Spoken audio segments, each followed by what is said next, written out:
ndani ya mwezi wa Ramadhani ndio mwezi wa kuomba. Allah anakuwa yupo karibu kuliko wakati wowote mwingine.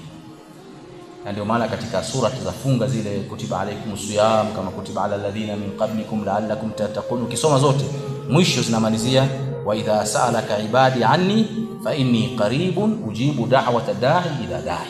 Ameoanisha kati ya funga na dua. Kwa maulama wanasema ni mwezi wa kuomba. Shida zako zote za miezi 11 ulizoishi na changamoto zako zimalize ndani ya mwezi wa Ramadhani. Mlilie Mwenyezi Mungu katika sijida, katika sunna, kabla hujafuturu. Omba dua za matatizo yako, kujiombea wewe, kuombea familia yako, kuombea watu wenye matatizo. Almuhim ni fursa ambaye hairudiwi tena isipokuwa inapatikana ndani ya mwezi mtukufu wa Ramadhani.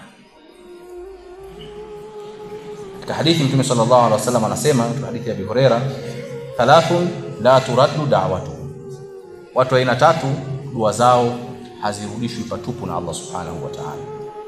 As-saimu hatta yuftir, wa kwanza ni mtu aliofunga mpaka pale anapokuwa amefungua, yani watu wote umefunga ule, dua yako hairudishwi na Allah subhanahu wa ta'ala.